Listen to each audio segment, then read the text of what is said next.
Selamat pagi nak, ada perlu apa? Saya ingin berkonsultasi tentang mengenai masalah saya di Ibu. Oh, berkonsultasi? Ya. Silakan. Namanya siapa dari kelas berapa? Nama saya Mita dari kelas 9 IPA 3 Ibu. Mita dari kelas 9 IPA 3. Oke. Nak Mita ada perlu apa kemarin? Saya kesini ingin menceritakan tentang masalah saya Ibu. Oh, masalahnya Nak Mita. Memang masalahnya Nak Mita ini tentang apa nak? Saya mengganggu konsentrasi dalam belajar Ibu. Oh, Nak Mita kurang konsentrasi dalam belajar ya. Baik, sebelumnya Ibu ingin bertanya, Nak Mita pernah mengadakan konseling sebelumnya? Belum pernah Ibu. Ini baru pertama kali? Iya. Baik, karena Nak Mita bilang baru pertama kali ya, jadi perlu Ibu sampaikan bahwasannya di sini Ibu sebagai konselor akan membantu Nak Mita untuk menyelesaikan masalahnya Nak Mita.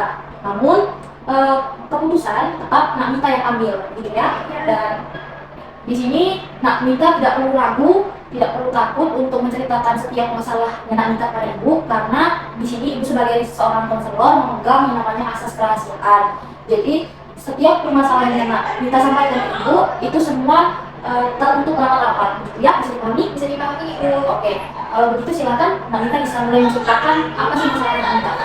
Jadi begini Bu, saya merasa bahwa prestasi saya itu menurun saat di kelas Ibu. Oke.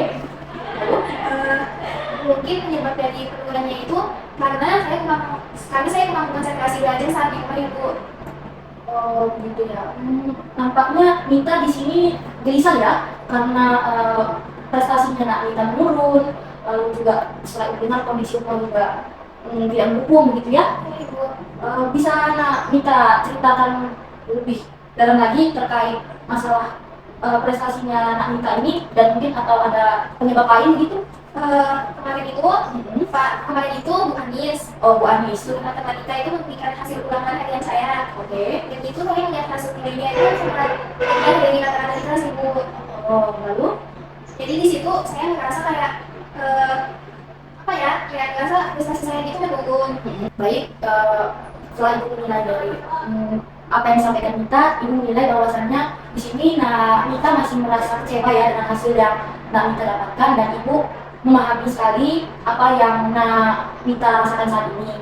Namun bisakah Nak Mita menceritakan lebih dalam lagi terkait bagaimana sih cara belajar Nak Mita di rumah dan saat di sekolah? Kemudian apa yang menyebabkan Nak Mita merasa pelajaran matematika itu tidak menyenangkan gitu? Soalnya tadi nilainya kan menurun gitu. Coba bisa diceritakan?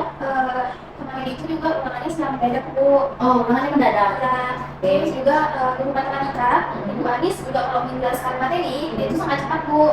Oh, oke. Terus juga gurunya juga kurang menyenangkan. Lalu bagaimana dengan cara belajar di rumah, di sekolah? Cara belajar saya di rumah itu seperti biasa Bu. Saya suka mencatat, terus juga suka mendengarkan musik gitu.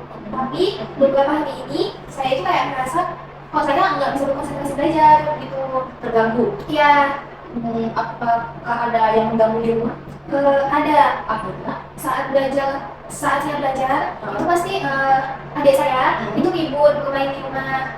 Oh, berarti mereka mengganggu pelajaran Nak Mita saat di rumah gitu? Iya. Oh, baik.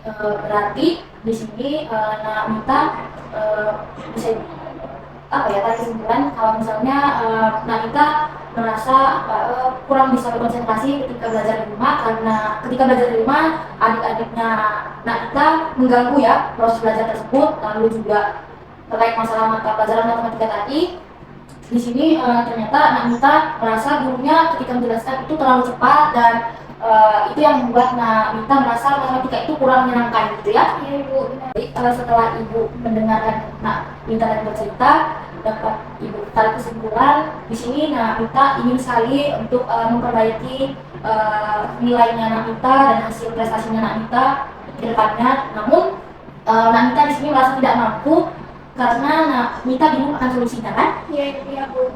Disimpulkan juga masalahnya Nak Mita ini berarti sumbernya itu berasal dari lingkungan luar begitu ya, dari keadaan kondisi di rumah gitu ya. Dari semua yang sudah disampaikan sama Nak Mita ini tadi, kira-kira apakah Nak Mita memiliki solusi sendiri untuk masalahnya Nak Mita ini? Kalau solusi, mungkin saya akan memperbaiki jadwal kegiatan saya. Oke. Terus kemudian saya akan membicarakan kepada orang tua mengapa agar adik saya itu tidak bermain di saat saya waktu belajar. Gitu ya, oke. Bagus ibu setelah mendengarkan solusi dari Anita, ibu rasa solusi itu, ide itu bagus juga untuk diterapkan, dan ibu berharap semoga ini dapat terrealisasikan gitu ya. Tapi ibu mau bertanya, kira-kira kapankah solusi ini tadi dapat terlaksana? Besok saya akan mencoba untuk melakukannya. Oke, besok ya. Oke, ibu berharap semoga solusi ini tadi dapat kita realisasikan mulai besok, dan ibu cukup kagum karena Nita mampu untuk menemukan solusi terhadap masalahnya Nita. Kira-kira nih, apakah masih ada lagi yang mau Nita bagikan ke ibu? Saya rasa udah cukup ibu. Udah cukup ya. Baik, mengingat juga sudah selesai, maksudnya sudah tidak ada lagi dan waktunya juga udah cukup. Bisa kita akhiri gitu ya sesi konseling kita ini. Namun sebelumnya ibu akan coba menyimpulkan terkait apa yang pembicaraan kita barusan. Jadi ibu dapat menyimpulkan bahwasanya di sini Nita merasa bingung karena prestasinya Nita sendiri yang menurun akibat kurang berkonsentrasi ketika belajar di rumah. Lalu juga dari segi mata pelajaran di kelas matematika gurunya itu kurang menyenangkan, dan cara dia mengajar juga terlalu cepat gitu ya. Dan ibu juga sekali lagi cukup kagum karena anak kita mampu untuk menemukan masalahnya dan menemukan juga solusinya gitu. Dan ibu harap Nita dapat menyelesaikan masalahnya Nita dengan segera merealisasikan solusi yang telah kita sampaikan tadi. Dan jika memang nanti Nita masih membutuhkan sharing dengan ibu, Nita bisa datangi ibu di ruangan ibu ini.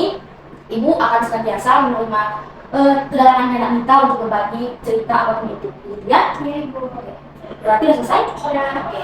Kalau begitu saya izin pulang pergi dulu ya bu. Oh iya, silakan. Terima kasih banyak ibu. Sama.